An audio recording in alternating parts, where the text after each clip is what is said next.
The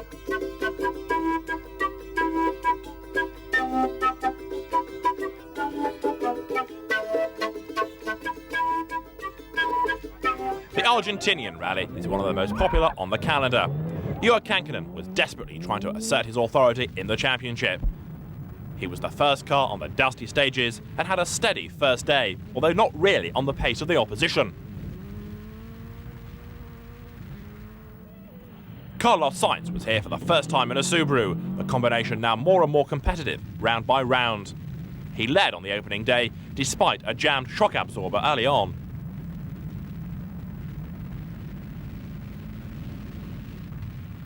Mika Biasion with the Ford Escort Cosworth had a poor opening day.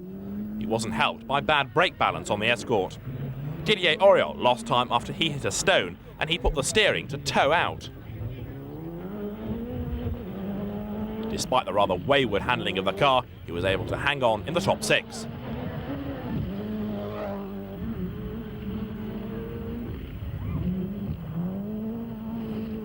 Behind the Toyota came Ari Vatanen, returning to the scene of his near-fatal accident some 9 years ago.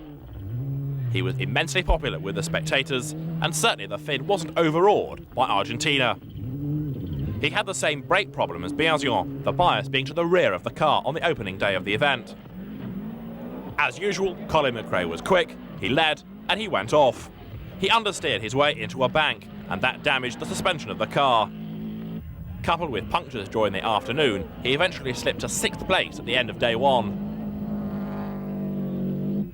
Bruno Thierry, in contrast, had a smooth, consistent opening day. His Escort wasn't going to be a real challenge to Carlos Sainz, who was leading, but nonetheless Thierry was safe in the top six. Rudi Stoll, with the reliable Audi, battled his way up into 7th place by the end of the event, the S2 Coupe adding welcome variety. Didier Auriol oversaw the mechanics busily working on his car, and tyre wear was a real worry for most of the teams. Punctures had been encountered by a lot of drivers during the course of the day, but there was a happy feeling in the Subaru camp. Carlos Sainz was leading, and Colin McRae had shown that he too could snatch the lead of the event, despite having gone off and damaged the car.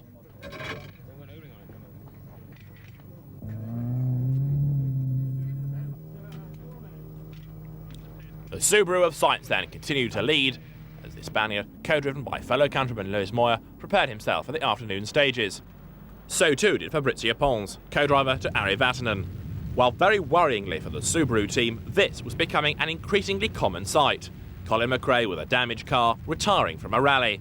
It was hard to believe that it was 12 months ago that he had won in such commanding fashion in New Zealand. Up front, Carlos Sainz continued to lead, but he lost 20 seconds to Didier Auriol when he found that the Pirelli Mousse inserts in the tyres affected the balance of the wheels, and the subsequent vibration played havoc with the power steering pump. Auriol again had suspension problems, but he was on the limit all through the stages. He suffered further drama though. Bernardo Celli here, waving his arms around, was having to direct his man by hand signals when the intercom failed, and effectively Auriol had to drive the stages blind without the benefit of any pace notes. Despite this, the crew pressed on, using all of the road in their efforts to close on Sainz.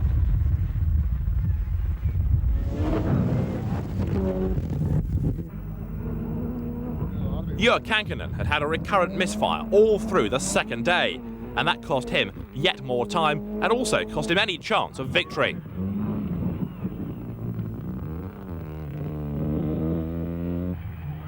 It looked as though the championship was now turning sour for Kankkunen and co-driver Nicky Grist.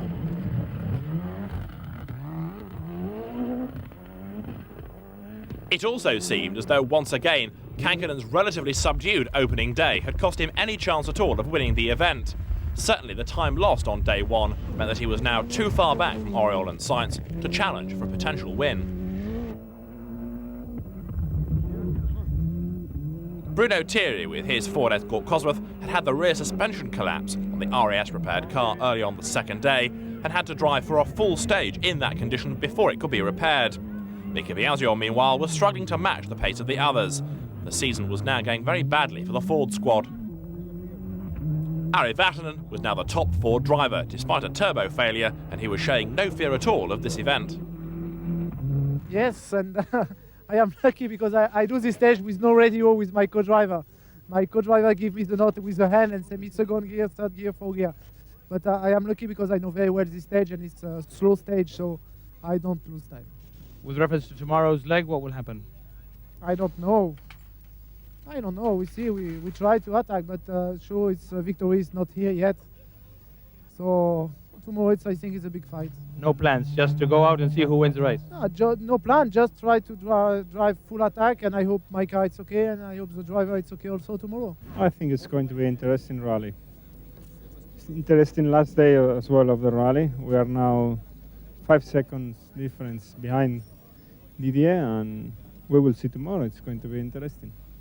With reference to the Subaru, how is the car for the last stage of the race? Oh, the car is still in one piece. It's good, no problem. But there were problems for Mickey Viancion, whose Escort retired with a blown engine. I stopped because I had a problem with the oil in the engine. I have lost all the oil from the engine, and I had to stop in the middle of the last stage of the day. Okay, this rally has not been so sparkling for me since the start. I was 4th overall, and that was my position. That was better than nothing. Now is nothing. The final day, though, will be all about action. Didier Auriol was in the lead, and for 4 times on that final day, the lead changed hands between Auriol and Carlos Sainz. Eventually, the Toyota driver ended up as the winner by a mere 6 seconds.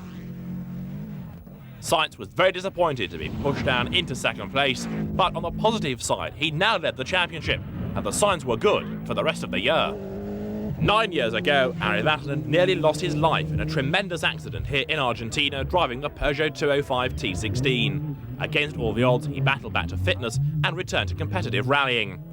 Here, competing in Argentina for the first time since that accident, he finished in 3rd place despite a flattened exhaust, while Bruno Thierry took 4th despite more broken shock absorbers and road penalties.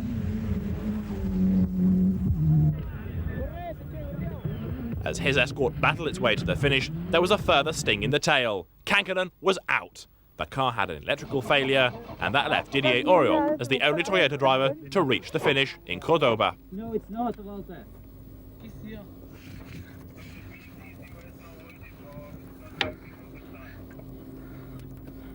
Can we do anything? Heartbreak for Kankkunen, but Didier Auriol won by 6 seconds from Sainz ahead of Vatanen, Thierry and Jorge Recalde, the Argentinian driver, winning Group N 5th overall. Sainz from Auriol, with Kankkunen a further 10 points back in 3rd. Toyota was still leading the manufacturers' battle, Subaru 2nd ahead of Ford and Mitsubishi.